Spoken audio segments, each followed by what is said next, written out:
ہمارے ہاں ہم اپنی خواہش نفس کے، ہم نے خدا کو خدا تو ماننا، میں نے پچھلی آیت پڑھی تھی، افرائیت من اتخذ الہہ ہواہ، کہ اے محبوب کیا آپ نے اس کو بندے کو نہیں دیکھا جس نے اپنی خواہش کو ہی اپنا خدا بنا لیا ہے؟ وہ صرف زبان سے کہتا ہے لا الہ الا اللہ محمد رسول اللہ، لیکن خدا اس نے اپنے دل کو بنایا ہوا ہے، اللہ اس نے اپنے دل کو بنایا ہوا ہے، اس کا دل جو چاہتا ہے جدھر چاہتا ہے اس کو اسی طرف چلاتا ہے، وہ اسی طرف دوڑ کے جاتا ہے، اسی طرف جاتا ہے، اسی طرف۔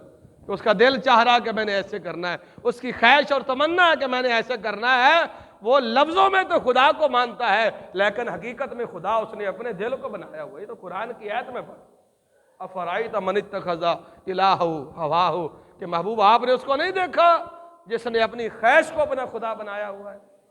ہم نے تو اپنی خواہش کو اپنا خدا بنایا ہوا، ہماری خواہش نے جو کہا، ہمارے دل نے جو چاہا، ہمیں جہاں سے جو ہے سرور ملا، ہمیں جہاں سے لذت ملی، وہ ہم نے وہی کام کیا۔ میں نے جو رمضان المبارک میں ایک بات کی تھی، یاد رکھنا لذتیں ختم ہو جاتی ہیں لیکن گناہ نہیں ختم ہوتے، لذتیں ختم ہو جاتی ہیں لیکن گناہ ختم نہیں ہوتے۔ یاد رکھنا ہم نے حرام کے مال سے چاہے مٹن کھا لیا، چاہے ہم نے فلودے کھا لیے، چاہے ہم نے کلفے کھا لیے، یہ تھوڑی دیر کے لیے زبان کا رس ہے، یہ ختم ہو جائے گا، لیکن جو پاپ ہم نے کمایا ہے وہ ہمارے قدوں پر یہاں بھی ہے، قبر میں بھی ہوگا، حشر میں بھی ہوگا، اور پل صراط میں بھی ہوگا، اور وزن کو لے کر ہمیں گزرنا پڑے گا۔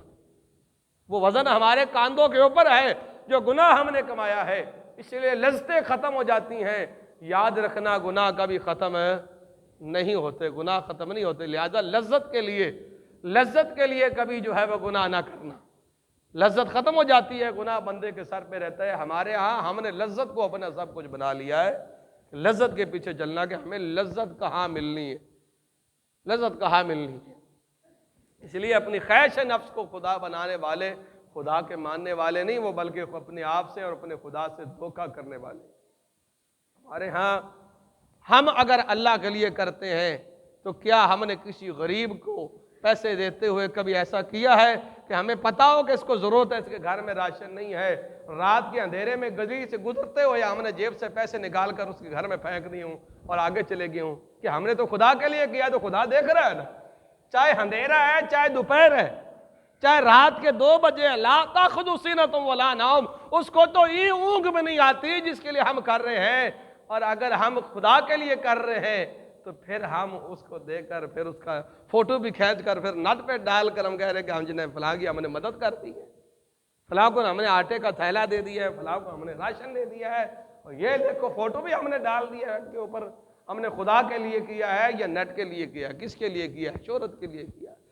ارے خدا کے لیے کرنے والے تو رات کے اندھیرے میں بھی کسی کے گھر میں جو ہے پیسے پھینک کے چلے جاتے ہیں ایسے ہی، اس کو کسی کو پتہ نہیں، میں نے اللہ کے لیے کرے، میرا اللہ دیکھ رہا ہے۔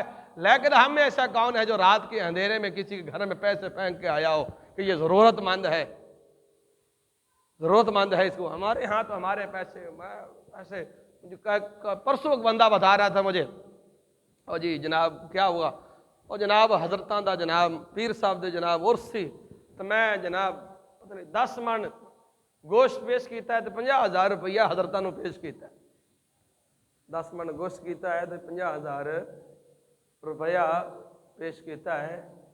میں نے کہا یار وہ صرف ایک پراڈو استعمال کرتے ہیں، مجھے پتا ہے، تو ان کے گھر میں مرسڈیز اور پراڈو 2-3 خالی کھڑی ہیں، وہ کبھی اس پہ چڑھے ہی نہیں۔ تمہارے پیر صاحب نے وہ کبھی استعمال ہی، وہ شوق کے لیے رکھی ہوئی ہوں، آج جس کے گھر میں اتنی گاڑیاں شوق کے لیے رکھی ہوئی ہوں، آپ اسے 10 من گوشت دے کے آپ نے جنت خرید لی ہے؟ انہیں 50,000 روپیہ دے کر جنت خرید لی ہے؟ خدا کو دھوکہ دے رہے ہو، رسول کو دھوکہ دے رہے ہو، اپنے آپ کو دھوکہ دے رہے ہو۔ تم نے کہا میری نظر بن جائے، میری وقت بن جائے پیر صاحب کی نظر میں، اور کبھی مریدوں میں میرا ذکر کر دے کہ جناب اس نے 10 من عرس پہ گوشت پیش کیا، 50,000 روپیہ پیش کیا، اس کے علاوہ کیا ملا؟ خدا کے لیے کرنے والے ایسے ناموریاں نہیں چاہتے، وہ ریاکاریاں نہیں کرتے، اور وہ ایسے اندھوں کی طرح نہیں دیکھتے کہ ہم نے جس کو دے دیا، جس کو پتہ نہیں وہ ضرورت مند ہے بھی یا نہیں، جس کو ہم نے دیا ہے کہ ہے کہ نہیں، ایسا نہیں ہوتا۔ ہمارے یہاں بہت سارے معاملات ہیں، ہم غلط راہوں پہ چل رہے ہیں، غلط راہوں پہ چل رہے ہیں، اور صحیح راہوں کی ہم راہی نہیں بن رہے۔ بہت سارے ایسے لوگ ہیں ضرورت مند جن کا ہمیں پتہ تک نہیں. مجھے گجرانوالے کے ایک حضرت صاحب بتا رہے تھے، وہ بھی پیر بھی ہیں، وہ پیر صاحب بتا رہے تھے کہ جناب معاملہ یہ ہوا کہ ایک بہت بڑے مدرسے کے ایک شیخ الحدیث ہیں، ان کا بیٹا حافظ ہوا، اس نے تجوید پڑھی، دوسرے تیسرے سال میں درس نظامی پڑھ رہا تھا، عالم پڑھ رہا تھا. اچانک بیٹے نے ہاتھ کھڑے کر دیا، اس نے کہا ابا جی میں نے نہیں پڑھنا. میں نے، باپ کہتا ہے کہ پڑھو، کہ میں نے ساری زندگی دین پڑھا ہے، پڑھا رہا ہوں، میں شیخ الحدیث ہوں، میں سارا دن قرآن و حدیث پڑھاتے گزار دیتا ہوں، اور تم اس سے کیوں بھاگ رہے ہو؟ اگر مولوی کے بیٹے نے مولوی نہیں بننا تو اس نے کیا ڈانسر بننا ہے؟ بیٹا کہتا ہے نہیں ابا جی میں نے، بتاتا بھی کچھ نہیں، کہتا میں نے نہیں پڑھنا.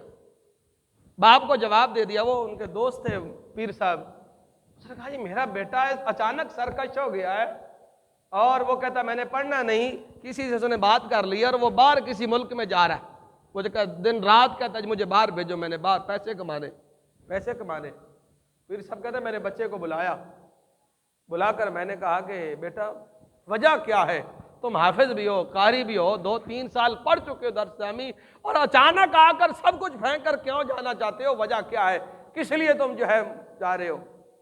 اس کے بچے کی آنکھوں میں آنسو آ گئے. اس نے کہا میرے باپ کو پڑھاتے ہوئے 40 سال ہو گیا حدیث پر، وہ حدیث بھی پڑھا رہا ہے، ہماری رہائش مسجد کے اندر ہے، میری بہنیں جوان ہیں، رشتہ دیکھنے والے بڑے میری بہنیں کیونکہ پڑھی لکھی سمجھدار تھیں اس لیے رشتہ تو انہیں پسند آیا، لیکن جب ہمارے گھر کی سیڑھیاں اوپر چڑھی تو مسجد کے ساتھ ہی وضو خانے کے ساتھ والا مکان تھا ہمارا، تو ہم جب دیکھا تو عورت کہنے لگی اپنے خاوند کو کہ نیچے اترو، پیچھے ہٹو. خاوند نے کہا کہ ہم رشتہ دیکھنے کے لیے آئے، یہاں سے واپس جا رہی ہو؟ تو اس نے کہا کہ ہمارا بیٹا یہاں آ کر مسجد میں بیٹھا کرے گا، ہم نے ایسے لوگوں سے رشتہ کرنا، کوئی اور ہمیں رشتہ نہیں ملتا. تو کہتے ہیں ہماری رشتے مسجد میں رہائش تھی اور چھوٹی تھی، اس وجہ سے وہ میری بہن کا رشتہ چھوڑ کے چلے گئے. میرے دل کے اندر اتنا درد ہوا، میں نے کہا کاش ہمارے پاس بھی 4 پیسے ہوتے اور یوں میری بہن کا رشتہ چھوڑ کر دل توڑ کر کوئی واپس نہ جاتا. ہاں تو کسی نے کوئی دین جہاں حقیقت ہے، جہاں حق ہے، وہاں تو ہمیں چھالے پڑتے ہیں ہماری زبان پہ، وہاں تو ہمارے ہاتھ کو درد ہوتا ہے کہ یار کتنے لوگ ہمارے محلے میں اتنی، یار پڑوس میں بیٹھی ہوئی ہے آپ کے ایسی عورت جس کا خاوند فوت ہو گیا، جو چھوٹے چھوٹے یتیم بچے ہیں، کمانے والا کوئی نہیں، آپ نے اور کئی ٹشن کر لیے لیکن آپ نے اس سے کبھی پوچھا تک نہیں. وہاں نام نہیں بننا، ہمارے ہاں ہم نے اپنی خواہشات کو اپنا خدا بنایا ہوا ہے اور ہم اس طرف چل پڑے. میں بات یہ کرنا چاہتا تھا کہ ہمارے ہاں پہلے میں نے پچھلے جمعے بتایا تھا کہ احساس ختم ہوتا جا رہا ہے، احسار ختم ہوتا جا رہا ہے. اب شرم و حیا تھی وہ بالکل ختم ہو رہی ہے. اس معاشرے کے اندر شرم و حیا کی آپ کون سی بات کرتے ہیں کہ یونیورسٹی بنے حضرت میر علی شاہ صاحب کے نام پہ کوئی بنائے اور اس یونیورسٹی کے اندر بچے اور بچیاں اکٹھے ڈانس کریں اور وہ ڈانس پھر ٹیلی ویژن پہ دکھایا جائے، یونیورسٹی کے افتتاح پر اور نیٹ پہ دکھایا جائے، تو یہ شرم و حیا ہے یا اس چیز کا نام شرم و حیا ہے کہ ایک یونیورسٹی کے اندر سارے لڑکے اور لڑکیوں کی جم گھٹے کے اندر ایک لڑکا پھول ہاتھ میں لے کر کسی کی بیٹی کو دیتا ہے، پھر اس کو گلے لگا لیتا ہے غیر محرم کو. یہ حیا اس چیز کا نام ہے، یا اس چیز کا نام ہے کہ ہمارے بڑے بڑے نامی گرامی سکولوں میں، کالجوں میں اور یونیورسٹیوں میں ڈانس پارٹیاں ہوتی ہیں. جو ملک لا الہ الا اللہ محمد رسول اللہ کے نام پہ بنا تھا، اس ملک کے اندر گانوں کے اوپر رقص کیا جاتا ہے اور ہمارے بچوں نے کالج کو گناہ سمجھنا ہی نہیں ہے. میں پچھلے جمعے سے جو بات کر رہا ہوں اس سے پچھلے سے بات کر رہا ہوں، میں نے کہا ہمارے ہاں مسئلہ یہ بن جانا ہے، آپ نے پھر رونا ہم نے. وہ کسی نے کہا تھا کہ مدت ہوئی صیاد نے چھوڑا بھی تو کیا، مدت ہوئی صیاد نے چھوڑا بھی تو کیا، تاب پرواز نہیں راہ چمن یاد نہیں. وہ پکڑ لیا نا کسی نے جو ہے باز چھوٹا سا، اس کو پنجرے میں بند کر دیا، جوان ہوا تو چھوڑ دیا، اب وہ بیچارہ اڑنے لگا، اس کو اڑنا آتا ہی نہیں تھا، ہے تو پروں والا ہے تو باز لیکن اڑنا بھول گیا. اب اس کا کوئی خاندان بھی کوئی نہیں، کوئی اور باز ہوں اس کے ملنے والے، اور ایسا باغ بھی اس کی نظر میں نہیں ہے. کہ اس باغ میں اڑ کر وہ چلا جائے، اس کا مدت ہوئی، صیاد نے چھوڑا بھی تو کیا، تابے پرواز نہیں، راہ چمن یاد نہیں۔ ایسا نہ ہو کہ ہمارے بچوں کو پرواز ہی بھول جائے، راہ چمن ہی بھول جائیں، وہ سب کچھ ایسے سمجھ بیٹھے، سب کچھ اسی چیز کو سمجھ بیٹھے کہ شاید ڈانس کرنا، ناچنا، گانا، یونیورسٹیوں کے اندر بے حیائی پھیلانا، دوسروں کی بیٹیوں کو پھول دینا، ان کو گلے سے لگانا اور ان کے ساتھ پھرنا، گھومنا، پارکوں میں جانا، یہی سب کچھ انسانیت ہے، یہی دین ہے، یہی سب کچھ۔ کل ہماری اولادیں یہ نہ سمجھ لیں، کل ہماری اولادیں یہ نہ سوچنا شروع کر دیں کہ یہ تو ہوتا تھا، ہمارے تو استاد بھی۔ اب زہر وہاں ایک پروفیسر صاحب کی بات آپ کو سنا۔ پروفیسر صاحب کہتے ہیں کہ مذہبی آدمی تھے، وہ بچی آئی ڈریس کے اندر، اس نے وہ پہنی ہوئی، ہاں اس کے بازو ننگے تھے، وہ ہلکا سے پہنا ہوا، تو انہوں نے کہا یہ کیا ڈریس تم نے پہنا ہوا ہے؟ انہوں نے نا اپنی، ان کے پاس جو چادر تھی وہ چادر بچی کو کلاس میں دے دی، اپنا سر بھی ڈھانپو، اپنے جسم کو بھی ڈھانپو، اپنے باپ کا فون دو، اپنے باپ کو فون دو۔ اس نے کہا شاید باپ کو پتہ ہی نہیں ہے کہ بیٹی اتنے گندے لباس کے اندر یونیورسٹی آئی ہے۔ لاؤ جی، وہ پروفیسر صاحب کہہ رہے ہیں میں نے فون ملا دیا باپ کو۔ جب باپ آیا تو اتنی بڑی داڑھی باپ کی۔ پروفیسر صاحب کہتے ہیں میں خوش ہو گیا، اب معاملہ ٹھیک ہو، اب یہ اس کو ڈانٹ گیا۔ انہوں نے کہا ہاں جی کس لیے بلایا ہے؟ کہتے ہیں میں نے کہا آپ کی بچی کا لباس کیسا ہے، اسے چھوڑ کر وہ یونیورسٹی میں کون گیا؟ اس نے کہا میں ہی چھوڑ کے گیا، میں ہی تو اسی لباس میں چھوڑ کے گیا۔ تو اس نے کہا پھر کیا ہوا، ہر کوئی پہنتا ہے۔ آپ سمجھے ہی نہیں، اور پھر کیا ہوا، ہر کوئی پہنتا ہے، سارے بچوں نے پہنے، پھر کیا ہوا؟ یعنی وہ پھر اگلا جملہ اس نے بولا، باریش آدمی تھا پروفیسر، مجھے کہنے لگا آپ کا کام سبق پڑھانا ہے، لباس بتانا نہیں۔ آپ کا کام کیا ہے؟ سبق پڑھانا ہے، لباس پہنانا نہیں ہے، آپ اپنا کام کریں۔ وہ کہتا ہے میں سر پکڑ کے بیٹھ گیا، یہ کیا ہو گیا؟ یعنی ہم نے اب بے حیائی کو تو سمجھ ہی کچھ نہیں لیا، بھئی یہ کام عام ہے، نارمل ہے، کچھ بھی نہیں ہے۔ اب میں بات کروں یا کوئی اور عالم بات کرے، کوئی خطیب بات کرے، کوئی امام بات کرے، اس کو ایک سائڈ پہ رکھے۔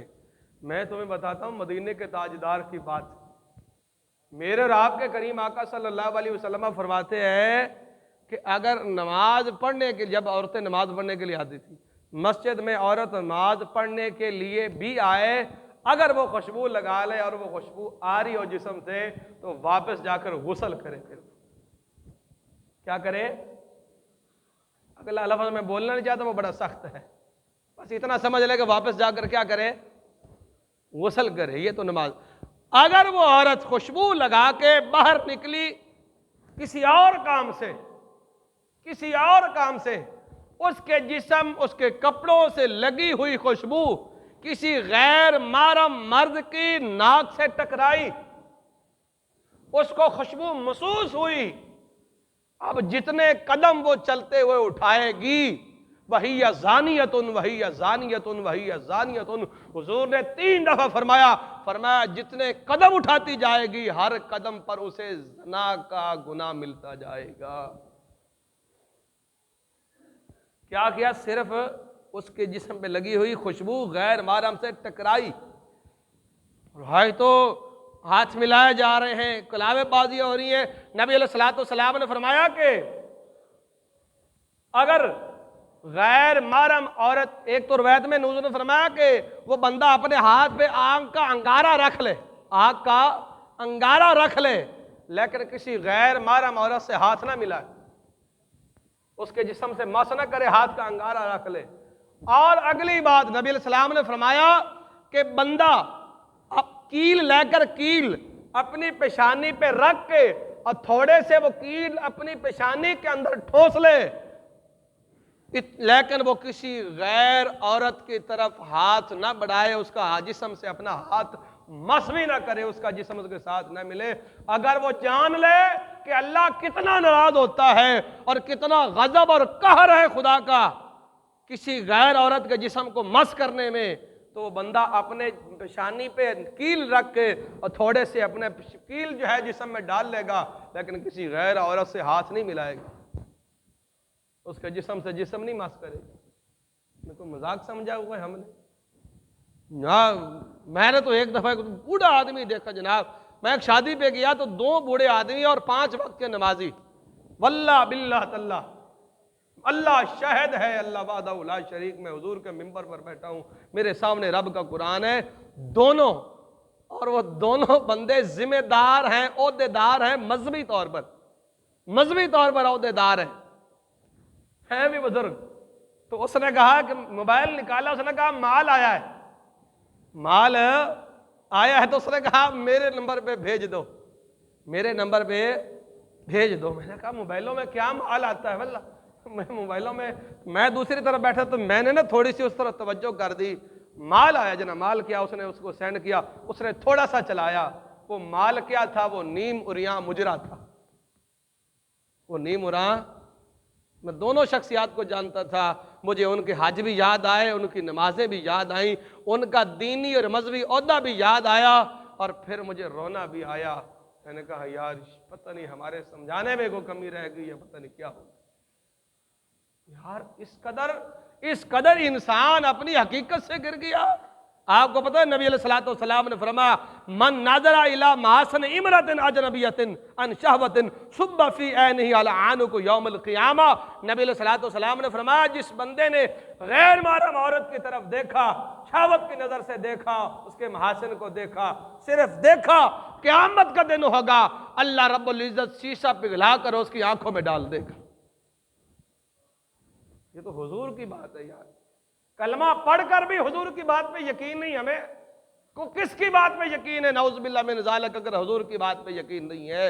امام الانبیاء آقا عالم صلی اللہ علیہ وسلم فرماتے ہیں من نظر الی محاسن امرأۃ اجنبیۃ شہوۃ صب فی عینہ العنق یوم القیامہ، فرمایا جس نے غیر محرم عورت کو نظر جو ہے اس کے محاسن کو دیکھا، اس نے جمال کو دیکھا شہوت کی نظر سے، خواہش کی نظر سے، اللہ قیامت کے دن اس کی آنکھوں میں شیشہ پگھلا کے ڈالے گا۔ ہم کہتے ہیں ہمیں شیطان بہکاوا دیتا ہے کہ ہم تو خبریں دیکھ رہے ہیں جناب، خبریں دیکھ رہے ہیں کہ جناب اس نے جھاٹا نکالا ہوا ہے، عورت نے سر پہ دوپٹہ کوئی نہیں ہے، آدھے بال دوسری طرف آدھے تیسری طرف، اور خبریں پڑھ رہی ہیں اور پتہ نہیں کیا کیا ہو رہا ہے، اور بندہ کہتا ہے ہاں نماز پڑھ کے وضو کر کے وہ کہتا ہے میں خبریں سن رہا ہوں۔ یہ کون سی خبریں ہیں جو آپ سن رہے ہیں؟ یہ کون سا پروگرام ہے؟ کیا رسول اللہ صلی اللہ علیہ وسلم کا فرمان بھول گیا ہے؟ میں کہا کرتا ہوں کہ اتنے معاملات ہو جانے ہیں کہ ہمیں پتہ نہیں چلنا کہ یہ چیز بھی گناہ ہے، یہ معاملہ بھی گناہ ہے۔ ہم نے پھنس اتنا جانا ہے اس دلدل کے اندر، اس مصیبت کے اندر، کہ ہماری نسلوں کو نہیں پتہ چلا کہ ابا جی بھی کرتے سن، ایک کام تھا ابا جی بھی کرتے سن، انہیں پتہ نہیں چلے گا کہ ہم گناہ کر رہے ہیں یا غلط کر رہے ہیں یا صحیح کر رہے ہیں۔ اور آگے نبی فرمایا من مسا کف امرأۃ لیس بینہا منہا سبیل وضع علی کف جمرۃ یوم القیامہ، فرمایا جس نے صرف ہاتھ سے چھوا، قیامت کے دن اللہ تعالیٰ اس کے ہاتھ پہ آگ کا انگارہ رکھ دے گا، جس ہاتھ سے اس نے چھوا تھا۔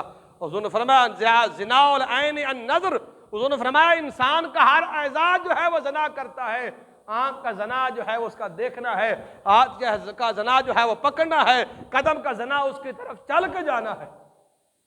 لوگ لا محالہ اس زنا سے اپنا حصہ جو ہے وہ حاصل کر رہے ہیں دنیا کے اندر، بہت ساری چیزوں کو ہم گناہ سمجھتے ہی نہیں، اس طرف ہماری توجہ ہی نہیں۔ حضور نے فرمایا العینان تزنیان وزناہما النظر، فرمایا دونوں آنکھیں بندے کی زنا کرتی ہیں، اور ان کا زنا جو ہے وہ آنکھ نظر ہے، وہ دیکھتے ہیں، ان کا زنا جو ہے وہ دیکھنا ہے۔ ہمارے ہاں کہتے ہیں بچے مانتے نہیں، میں بارہا کہتا ہوں کہ بچوں کو مسجد میں لایا کرو، جوانوں کو مسجد میں لایا کرتے، کوئی اثر ہی کوئی نہیں، پتہ نہیں میری زبان میں اثر کوئی نہیں ہے، یا میں کوئی بات نعوذ باللہ من ذالک ایسا بندہ ہوں کہ جس کی زبان کا اثر نہیں ہوتا۔ خدا کے لیے یار، خدا کے لیے اپنی نسلوں کے ایمان کی حفاظت کرو، اپنے بچوں کے ایمان کی حفاظت کرو، فکر کرو، حشر کے میدان میں نے اور آپ نے جواب دینا ہے اس کا، کن چسکوں کے اوپر لگ گئے ہیں، کن باتوں کے اوپر لگ گئے ہیں، کن راگوں کے اوپر ہم لگ گئے ہیں، کس طرف چل گئے ہیں۔ حق حقیقت کو پہچان کر جینے کی کوشش کرو۔ ہمارے ہاں ایسا ہوتا ہے جناب، بچے نماز نہیں پڑھتے جی، ایک عورت آ گئی اللہ کے کسی بندے کے پاس، جی بچے میں اٹھا کے تھک جاتی ہوں جی، اٹھتے ہی نہیں جی، بستر منہ سے ہٹاتے ہی نہیں جی، میں تو آ کے تھک گئی ہوں، نماز نہیں پڑھتے۔